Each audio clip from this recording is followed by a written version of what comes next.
In the world of journalism and sports media, we have to be extremely cautious in the way that we present information to ensure that it's done ethically and accurately. But see, that's not always the case, though. A lot of journalists will present information without all the facts. Rewind 1 year ago this summer when the entire Ohio State Buckeyes program was flipped upside down when a report was made by a quote-unquote journalist without all the facts. Today, my guest was the spotlight of that report, and he's going to tell his side of the story as well as what he's got going on these days. This is the Game Time Guru. So, what time is it? Game time! Woo! If you're sick of the mainstream sports outlets, well, so was I. So I started my own show. I'm Shane Larson, and this is the Game Time Guru. It's different than other talk shows. I'm providing a panoramic view on sports so you can see them through a different lens. So buckle up and let's go.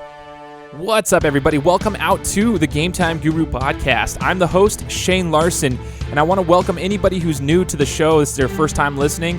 Thank you for listening and checking out this episode. Make sure to hit that subscribe button on whichever podcast platform you're listening to. And if you like the interview, make sure to give me a review, especially if it's on Apple Podcasts.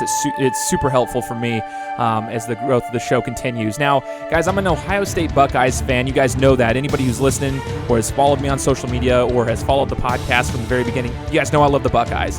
And last year, there was a situation where Coach Zach Smith had this report come out about him in the news, and then Coach Urban Meyer had to release him from his duties, and then Coach Urban Meyer went through this, the suspension, and the investigation happened at Ohio State, and we were all sitting on the edge of our seats, and we didn't know, what was true and what wasn't. Well, today I have the opportunity to speak with Zach Smith, and let him share his side of the story a little bit and just talk about what he's got going on. He's got an amazing podcast, and I think it's super cool. I actually commend him. It shows his character as well for, actually reaching back out to me when I reached out to him to try to get him on the show, because I'm a huge Buckeye fan. Like I've been, I love to get people like him on the show, and for him to actually reach back out to me and interact and be willing to join the show, I was just super grateful. So big shout out to him. It's not the character that was portrayed in the media 1 year ago. Like, that's what we're going to learn about today, is about like how unethical journalism can shine a negative light and form opinions from other people, and storylines can be created that aren't even true to begin with. And it's just crazy to see how that can have an impact in the world. But I'm just grateful that he was willing to join me on the show and that he reached back out to me and was able to schedule this time out to do this quick interview with me. So, you guys, it's going to be an awesome interview. Make sure that wherever you're listening to the show, whether it's on the car ride home, if you're going to lunch, if you're just at work right now, you just plug it in. It's great. It's a great listen. Get some water, tune in, and let me know what you think. What's up, everybody? Welcome out to the Game Time Guru podcast with your host, Shane Larson. That's me. Today, we have a former college football coach joining us. He actually coached under Urban Meyer on his crew, most recently with the Ohio State Buckeyes, and he's currently the host and creator of the Menace to Society podcast. We want to welcome onto the show Zach Smith. Zach, thanks so much for joining the show today. Yeah, no, thanks for having me. Absolutely. I'm excited to have you. Now, if we were to flash back in time, Zach, about a year ago, this same time frame, things were kind of crazy. Ohio State Buckeye fans were kind of on the edge of their seats because a well-known, not necessarily a well-respected journalist, quote-unquote, came out with some reports in regards to your personal life. We won't get into the details of those, but he came out with some reports, and it was kind of crazy to watch it from our perspective to see how the effect of reporting something without the full details, and how the media and the general public will run with a narrative and create their own storylines based off of that. Now, seeing what's transpired in the last year, I'm curious, with it being, you were in the middle of it. I want your thoughts on just journalism as a whole and ethically reporting news and the impact of not doing that. So I want your perspective on that real quick. Well, yeah, the issue is there is no impact of not doing that, not doing an ethical job, a good job, not being competent. There's no recourse, there's no repercussion. People nowadays just operate under a click-based journalistic model where they simply want to get clicks no matter what. They don't care about facts. They don't care about truth. I say they. That's not entirely true. There's a handful of really, really good reporters out there that I've interacted with, I've dealt with. They'll run something by you, say, hey, I'm hearing this. What do you got? When everything happened with me, there was probably a handful of media outlets and also reporters that contacted me like, hey, let me talk to you for 5 minutes. I talked to him, just gave him kind of what my side of the story was, and to a man and woman, everyone that I talked to that I believe has journalistic integrity, everyone was like, listen, this sounds like a personal matter between a married couple that went through a divorce. We're not going to touch this. And there was no reporting on through their outlets. And it's just, it's sad because you get these, I don't want to say no-name reporters, because like guys like Brett McMurphy certainly aren't no-name reporters, but he was a guy that was fired from ESPN, completely reputation destroyed, and was just fighting to get back into relevancy somehow, some way. So he didn't care about the validity of the claims. He didn't care about the reality of the story, or if it was an appropriate story to even discuss or put out there, because it was the facts of the situation were very personal. It wasn't this outrageous domestic violence issue like he reported it as. It was sad, but that's the way the media is nowadays. That's why you see a lot of guys that were in it that are getting out of it like, man, I don't even know this industry we're in anymore. I want no part of it. Absolutely, man. And I'll be the first to say this. Everybody that has followed my podcast, my story here, they knew what my thoughts were when this thing first was reported, because I've been in a similar situation. I won't say it's necessarily the exact same, but I can draw a parallel in the sense that I've been through a divorce when I was in my mid-20s. And it's unfortunate what happens when, two parties separate, and it might have been on some nasty terms. It could have been, but I was in a situation where the other individual took to social media and stretched some truths. There were stretched truths, and I saw what happens because they were trying to cover themselves and protect themselves, which is natural as human beings. But I saw what happened when other people took those stretched truths and ran with those as their own little stories. And there were stories that came up I heard from random people when I started trying to get back out in the dating world about a couple months later, and they were news to me. They're like, didn't you do this and this and this? And I'm like, well, that's news to me. And so to me, when these reports first came out, I always took a back seat, and I took some fire for that. I was like, I don't know if this is necessarily true. And I was like, I feel bad for Zach. I feel bad for Coach Meyer. I don't know them personally, but there needs to be some sort of like, we need to hit the brakes for a second is essentially what I was trying to get at. Because go ahead.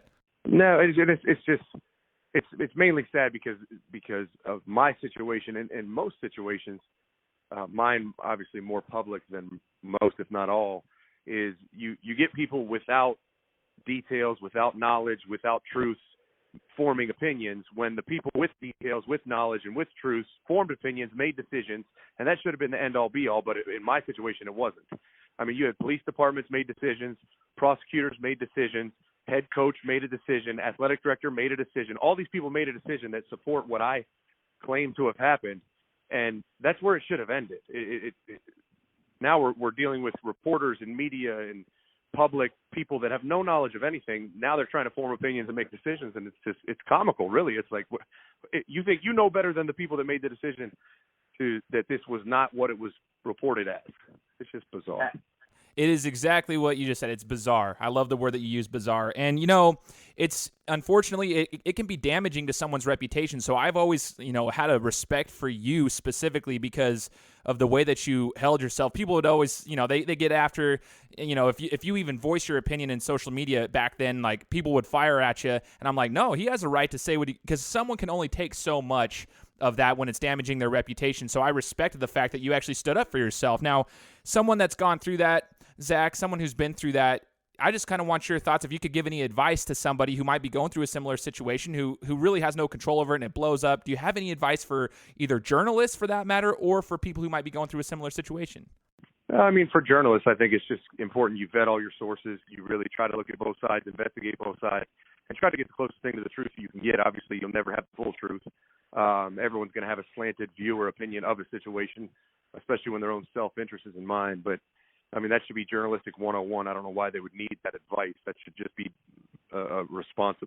being a responsible journalist. Now, someone going through it, I think it's a fine line. I mean, I think ultimately you have to be satisfied with yourself when you look in the mirror, because, I mean, I went through it. I went through every reaction you could go through. I was silent. I didn't say anything. And then there was times where I said, you know what, that's not right. I'm not going to just sit here and take this publicly right now, because that's not who I am and that's not what happened. And so I voiced my opinion. And what happens is people, once they form an opinion of you, I don't care who you are, you trying to defend your honor or defend your name or defend the truth, it doesn't matter. They already formed their opinion. And They'll just give them more fuel to attack you. So I don't think there's a right response. I think it's whatever you need to do to go to sleep at night. If you feel like things are being said that are so outrageous and wrong that you want to voice your opinion, you want to stand up to it, you want to stand up for yourself, I think you should do it. It probably won't, just forewarning, it probably won't be received well. It probably won't go the way you want it to, but at least you can go to bed at night knowing, you know what, I defended myself, I said my piece. Now people can form their opinion, and if their opinion is negative on me, that's one less person in my life that I need to worry about. Absolutely, man. I appreciate those words. And I think just to wrap this particular point up, it's just be cautious of what you say, especially on social media, the things you say about other people, because it can have a wildfire effect where it spreads. So it's kind of unfortunate that happened. But the cool thing about it, Zach, is that you've kind of embraced this, and now you're on to some new endeavors outside of the coaching world. Unfortunately, that ended in, not so good circumstances, but now you're into your own endeavors and you started your own podcast, the Menace to Society podcast. I was one of the biggest fans from the beginning when I saw the teaser for it, and I was like jumping all over this thing. It's a great show, and I actually thought the very first episode, you kind of threw it out there with it was like the very first thing. We got a first taste of it. You made a story, and it was a pretty in-depth story, about 3 to 5 minutes or so. You were talking about this, and then all of a sudden you said, "Hey, that was a lie. That was a false story." But it was so quickly we could all believe it, and that was kind of like the goal of it, was to like show people how quickly stories can be believed and people can take those things. I thought it was amazing. Now, I thought it was going to be this podcast that you came out there and just started throwing everyone under the bus, and selfishly, I almost wish that would have been the case. But I understand why you didn't want to do that. But right. Can you tell us a little bit about your show and what it's about and why we should be listening to it? Yeah, so, I mean, obviously the lead up to it, I had planned on doing it for a while, and I wanted to really, it was one of those things. I was going to take a negative situation, this negative public perception of myself, and I said, you know what, we'll run with that. If I'm this awful human being that beats his wife and all this other nonsense, well, let's run with that, because I know I'm not, and so eventually people will form a different opinion because the truth always comes out. So I ran with it. I named it Menace to Society because it just sounds like an unfit human, an unhinged human that might be an abuser, that might be an alcoholic, might be all these things.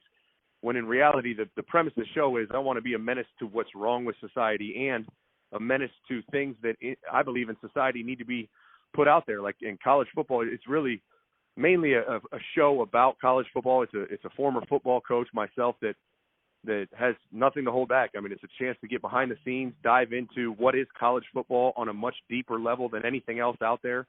And it was something that I felt like needed to be talked about. Now, some of that it does involve me telling some stories about that might not shine a great light on some people, but you know what? I'm not going to do that just flippantly. I'm not snitching on people. It's the only people that I really have told stories about are people that directly had involvement in ruining my career. So I have no loyalty to their public image anymore. No, absolutely. I love it though, man. You do it tactfully and I love it. It's entertaining. Yeah. And I think the biggest thing is I'm not going to just absolutely trash someone. I talked about Tom Herman and several of the things that I believe make him just a rotten human being. But I'm looking at it through a truthful lens. I mean, I'm sitting here telling you about he's one of the smartest coaches I've been around. He's a great football coach, and if that's what you're judging him on, he's excellent. He's an excellent coach. Don't just because he cheats on his wife and does all these things, and he's just a horrific hypocrite. I mean, it all depends on your own criteria how you're going to judge a man, right? So yeah, absolutely. I'm trying to give a truthful lens into college football because it's such a powerful industry and such an entertaining industry. I mean, people want to hear about college football, and I have the unique ability to give them a vantage point and perspective, unlike most people, Oh, yeah, and that's what I was going to say is I appreciate the delivery on this show, the way that you interact with your listeners through social media, the way that you give your listeners shout-outs on the show itself, and then the way that you kind of adjusted to what the listeners wanted to hear. Already in the short month and a half, 2 months that you've been doing it, you've adjusted to kind of seeing what they want to hear, and you continue to create really, really entertaining content. I just love like the whole come on now. I was crying when the jet, like that whole conversation that I was literally crying. I had to replay it. I was sitting out, like laying out in the sun in my backyard listening to the show on that specific episode. And I kept replaying it because I was laughing because I think any Buckeye fan kind of understands it. Like, yeah, that makes sense now. Like, what the hell was he doing? Like, it's just funny to us. We get to hear the backstory of it. And I think it's awesome, man. I think the content's fantastic, and I'm excited to see more of it because you have mentioned in your show that you don't intend on going back into coaching. So there's other coaches and other people in the world that could potentially have similar content. They could give inside stories, but they won't because they intend on continuing on to coach. But you're willing to give this information because you're taking your career elsewhere. And so I respect that, and I really appreciate the delivery of the show. Where can we find the show, Zach, for anybody who's wanting to listen to your show? So you can find all, it's like your show and like a lot of shows. It's available everywhere. It's on Spotify. If you just search Menace to Society podcast with the number 2. Probably the easiest way to find every avenue is just to go to the website, which is menacetosocietypodcast.com. That's number 2 again. That's where you can really find anything. And it's also on, I think the best thing that I'm kind of growing with, and I don't know if you do it on your show, but is this Patreon membership or subscription, I guess it is, where I can give kind of really a deeper dive into content, into, personal videos, personal analysis, kind of an extra segment per show, just a way to, one, help support the show financially, make it grow, but also to give people that really, really, really enjoy the show so much so that they'll pay $5 a month, give them even more content because they're going to, I don't want to just put it out on social media for the world. I want to put it out for people that really are into the show. And so it's a cool platform that we're just starting with. Oh, absolutely. I loved it when you went into Patreon. I haven't hit that market yet. I actually, because of your show, have been exploring that, I should say, the whole Patreon deal, because I think it's phenomenal. I'm a patron, so I'm excited about that. Like, I got to listen to your episode early yesterday. Like, it was cool. Like, it's cool stuff like that. So I'd encourage anybody who's listening to that show to go onto Patreon and follow them there and, support it. Because, as podcasters, Zach, like, we put our time and effort into this. There is a cost to it. There's opportunity costs. You put time into it, and you have to produce the show. So it's cool if you get a little bit of support financially to back it. Now, I just wanted to ask a few football questions, not many, to wrap this up. I mean, I would leave that to your show so that we can get all the details of it, but just random questions on, like, the best team that you faced when you were a coach, because you coached with some pretty prestigious programs. So I'm curious, the best team you faced and the best team that you coached, Zach. So that's the episode released today. I talked about the best teams in college football history, and I started with 2 that I was on the staff. Obviously, I have intimate knowledge on those 2. I think the 2008 Florida Gators and the 2014 Ohio State Buckeyes are 2 of the greatest.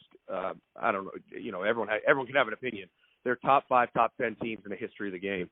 And I don't know. And on my podcast, I picked one. Let's put it that way. I don't know. I go back and forth daily because that's how good they were. And before the show, I actually picked Florida. On the show, I picked Ohio State. I can make an argument either way. That's how talented they were. And probably some of the best teams that we've went against were the Alabama teams back in the Florida days, like 08, 09 Alabama. They were ridiculous. And the 14 Alabama too. So those 3 teams, I guess, are way up there. And then I'd also throw Clemson, 2016 in there. They were phenomenal too. So I mean, I've went against a number of great ones. The Oklahoma team in the 2008 national championship game with Sam Bradford was an unbelievable team. They had Jermaine Gresham, DeMarco Murray. They had Sam Bradford. They were loaded. Jeez, dude, you're naming off. This is what I love about it, is like someone like yourself has been around some huge teams, like the stuff that we don't get to see here. I'm all the way out in Idaho. That was my last question for you too, actually, in regards to this. Like, I'm a Boise State alum. I went to school there, grown up around Boise State football. I'm curious, have you ever been to Boise State Stadium, the blue turf? You know what? Never. It's on my bucket list to see the blue turf. I've never been there. Okay, so here's my thing. When you get the opportunity, maybe you can come down this year or something. Hey, when you do come down, let me know so I can, take you around or something, take you out to Boise Fry Company or something like that. But I'm curious what your thoughts are on the whole stadium experience, because you did mention in one of your episodes you went through like your like college game day experiences, essentially like what it was like with the stadiums you played at, what the atmosphere was like. I'm curious what you would think of this 36,000 seat stadium, because I made my first trip to Columbus about 2 years ago. I'm a huge Buckeye fan, but never was able to make it out there. I went to the Oklahoma game in Columbus opening day, and that was it's brutal to watch Mayfield just rip us apart, but it was still a really cool experience. But it was like I'm there with 109,000 people, and I'm used to these 36,000 people, and I'm just curious the comparison. Yeah, I did an episode on it actually comparing Buckeye Nation to Bronco Nation, but I'd be curious to see what you say. So if you come down this year or any other time, you let me know, because I'll take you out to lunch or dinner or something, and then I want your thoughts on the matter. Yeah, absolutely. It's definitely a place I want to see, and I'll tell you, it's not even all about crowd size. It's about the passion of the fans. I mean, when I coached at Marshall, I didn't put this on the podcast, but we played against West Virginia on a Thursday night in Huntington, and it was as electric as any game I've been a part of. So I definitely want to check it out. It's definitely on the bucket list. I'll have to look at the schedule this year, see if I can make it happen, but I'll definitely hit you up if I do. For sure, man, for sure. And Zach, just to finish up, with all that's happened in this last year and then what's happening with the podcast, the growth that you've seen for the Minister Society podcast, like you're getting tons and tons of listeners, which is awesome. It's well earned, well deserved. What do you see, and what should we expect from Zach Smith in the next 5 years with what you intend on doing? You know what? I'm just riding this show and podcast out. It was something that I wanted to do for fun, for entertainment. I thought people would like it.